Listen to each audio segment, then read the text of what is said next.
Hello my dear students, hope you all are well. We are continuing with chapter 12, that is mensuration, and today we will pick up assignment 12.3. In the previous assignments, we have talked about perimeter, circumference.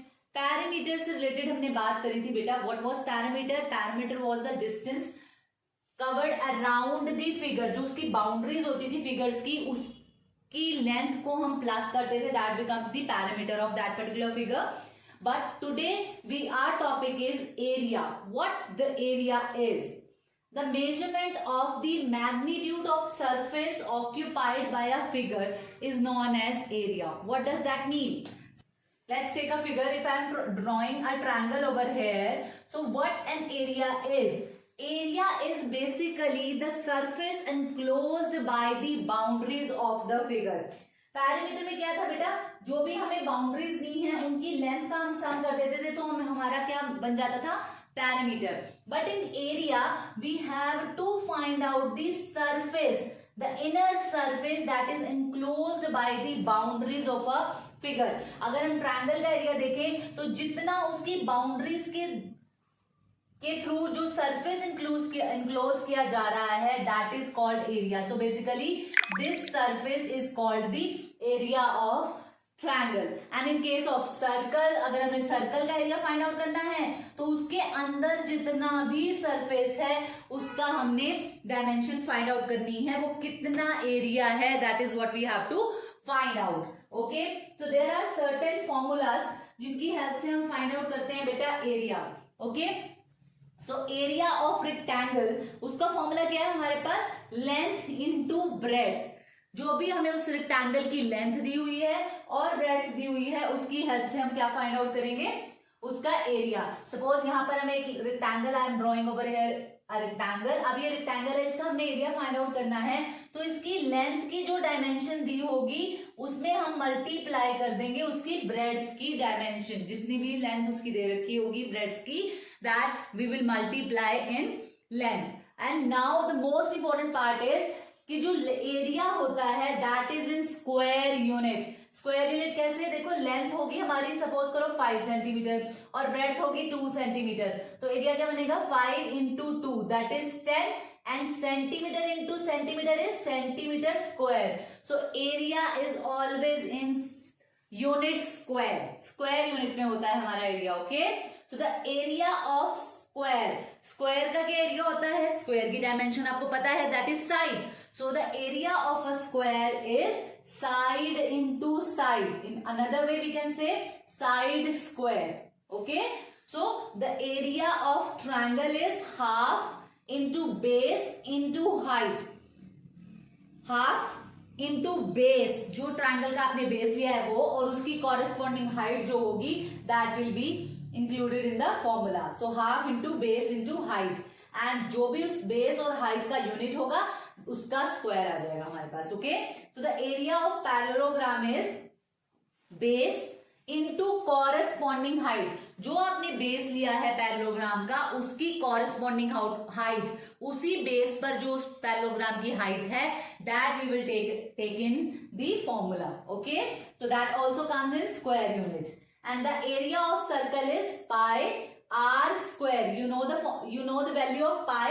The pi's value is 22 by 7 or it's 3.14. Whichever given in question, you have to pick up that value. Okay. So pi r square. You have to be very cautious बेटा. ये pi जो है वो single है, इसकी कोई भी क्या है पावर नहीं है, but the power is of r. जो रेडियस की वैल्यू होगी उसका आपने स्क्वायर करना है. So the formula is pi r square. Hope these formulas are clear. You have to learn these formulas. Now I am taking the questions from your assignment 12. Okay students, now question number 5. Question number 5 is find the altitude of a parallelogram whose area is 2.25 meters square and the base is 250 centimeter. Now you know the formula of the area of parallelogram, that is base into height. Height and altitude both are same. ठीक है, they are synonyms. Now area of parallelogram आपको given है 2.25 metre square, base आपको given है that is 250 centimetre. But बेटा हम ये जो बेस है एरिया को इकट्ठे तभी यूज कर सकते हैं if their units are same. अब एरिया आपके पास मीटर स्क्वायर में है तो इट्स बेटर कि जो आपको सेंटीमीटर में बेस दिया है उसको आप कन्वर्ट कर लो मीटर में। You know that 100 centimetre is equal to 1 metre, so 1 centimetre is equal to 1/100 metre. 250 centimetre किसके इक्वल होगा? 1/100 इंटू 250 मीटर। सो 0 से 0 cancel, so 25/10 that is 2.5 meter. So 250 centimeter is equals to 2.5 meter. I can write over here. So अब हम इस base को इस area के साथ यूज कर सकते हैं। Okay, so the area of parallelogram is this. आपको फॉर्मूला पता है, so let's start. So area of parallelogram, ठीक है, पैरेललोग्राम का एरिया क्या है? I am writing the short form, that is 2.25 metre square, ये फॉर्मूला है।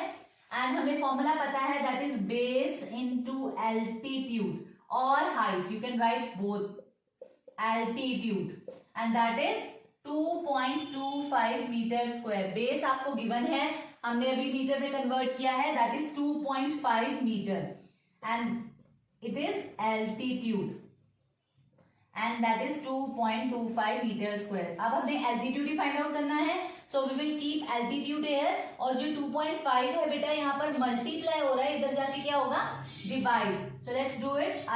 Altitude is equals to 2.25 metre square. यहाँ पर यू कैन सी ये क्या हो रहा है? मल्टीप्लाई, बेस की वैल्यू यहाँ जाके क्या होगी? Divide 2.5 metre.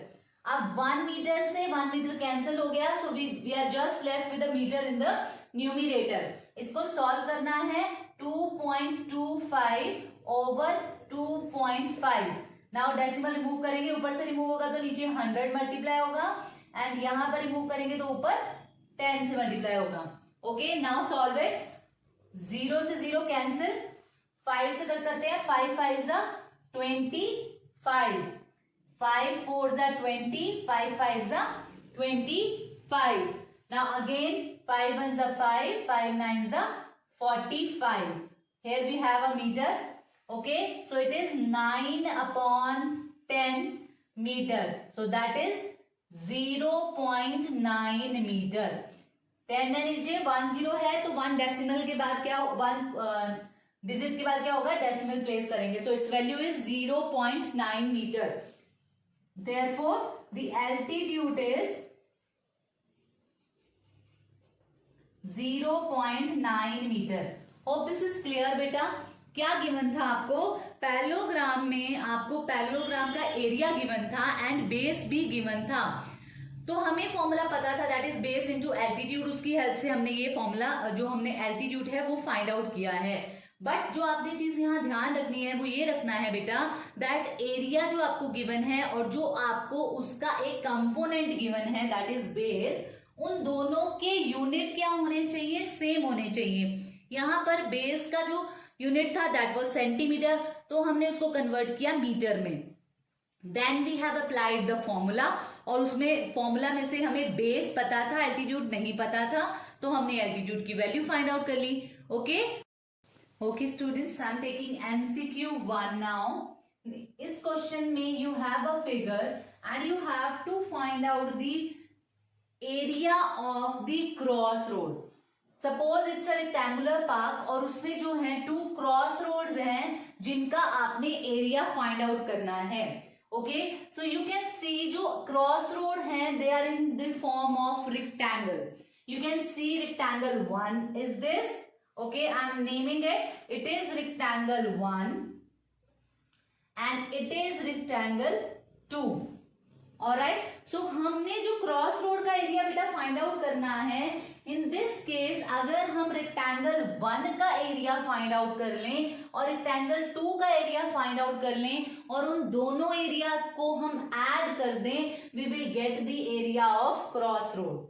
Okay, but you can see beta, when I am about to find out this area, जब मैं ये एरिया फाइंड आउट करती हूं तो ये रेक्टेंगल की फॉर्म में है, तो मुझे इसमें क्या चाहिए? लेंथ और ब्रेड्थ चाहिए. So breadth I have that is 2 metre और लेंथ विल बी दिस, जो बड़े वाले रेक्टेंगुलर फॉर्मेट की है. So this will be the length of this. तो आई कैन से जो ये लेंथ होगी इस फर्स्ट रेक्टेंगल की that will be 200 metre.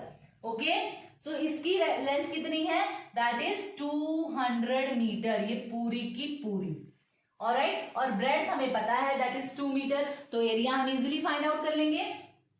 Now as we come in the area of rectangle 2, rectangle 2 के लिए भी we have breadth as 2 metre, but length नहीं है हमारे पास. Length will be this. ये देखो इसकी कॉरेस्पॉन्डिंग जो साइड है उसकी कितनी लेंथ हमें दे रखी है? That is 120 metre. So that will become the length of the second rectangle. But one thing is very important here. जब मैं rectangle 1 का एरिया फाइंड आउट कर रही हूं तब भी ये वाला एरिया बीच में आ रहा है, और जब मैं rectangle 2 का एरिया फाइंड आउट करती हूं तब भी ये बीच वाला एरिया जो है वो इंक्लूड हो रहा है. That means जो ये स्क्वायर सा बन रहा है बीच में, इसका एरिया जो है वो 2 बार इंक्लूड हो गया है. तो हम कैसे फाइंड आउट करेंगे बेटा? इस पूरी क्रॉस रोड का एरिया हम करेंगे area of rectangle 1 plus area of rectangle 2 minus area of this री इंक्लूडेड सरफेस, क्योंकि हमने ये दोबारा इंक्लूड कर लिया है and that is in the shape of square. क्यों? क्योंकि ये भी हमें 2 मीटर दे रखा है और ये भी हमें 2 मीटर दे रखा है. तो जिसमें 4 की 4 साइड इक्वल है, so that is a square. तो हमें वो एरिया माइनस करना पड़ेगा एक बार. हम एक बार इंक्लूड कर सकते हैं बट सेम एरिया को 2 बार इंक्लूड नहीं कर सकते. So what will be the area of cross road? That will be area of rectangle 1 plus area of rectangle 2 minus area of this square. Okay, area of, यहां पर मैं mention कर देती हूं square. Okay, so let's do it. Area of rectangle 1 will be, 1 का area क्या होगा? Length into breadth, you know that, and length is 200 metre into 2 metre. That will be the area of rectangle 1 plus area of rectangle 2. That will be length क्या है? That is 120 meter into breadth. Breadth is 2 meter. So bracket close minus area of square. अब area of square का formula आपको पता है, that is side square. And side क्या है? 2 meter. तो उसका square. Okay?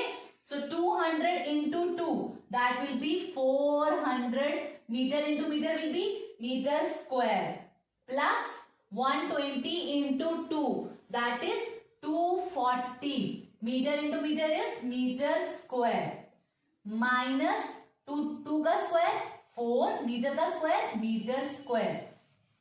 All right, so 400 plus 240 that becomes 640 meter square. All right, minus 4 meter square, so that becomes 636 meter square. So that will be the area of the crossroad. I hope this is clear बेटा. जब भी आपके पास ऐसा question आए कि एक figure दी हो, उसके गिवन पोर्शन का एरिया फाइंड आउट करना हो, in that case you must recognise the figure. पहले रिकॉग्नाइज करना है कि वो किस शेप में है. जैसे कि हमने इसमें रिकॉग्नाइज किया, दिस वॉज रेक्टेंगल 1. ये जो फर्स्ट क्रॉस रोड थी that was in the shape of rectangle. फिर हमने उसका एरिया फाइंड आउट करना है, तो हम उसकी डायमेंशंस देखेंगे हमें गिवन है या नहीं. हमें गिवन थी ब्रेड्थ इसकी 2 मीटर, लेंथ हमने ले ली यहाँ से जो कॉरेस्पॉन्डिंग साइड थी उससे हमने ले ली लेंथ, दैट इज 200 मीटर. तो हम इसका एरिया इजिली फाइंड आउट कर सकते हैं. सिमिलरली हमने जो सेकेंड क्रॉस रोड थी उसका भी एरिया हम फाइंड कर पाए क्योंकि हमें उसकी दोनों डायमेंशन पता थी, that is 2 metre as its breadth and 120 as its length. तो दोनों का एरिया फाइंड आउट कर लिया. बट हमने ये एरिया क्यों माइनस किया स्क्वायर का जो बीच में बन रहा है? बिकॉज ये एरिया 2 टाइम्स इंक्लूड हो गया है बेटा, और हमने इंक्लूड करना है इसको 1 time. I hope this is clear बेटा. all the questions in this assignment I will send you as the solution in a PDF, and you have to copy down those two solution and you have to complete assignment 12.3.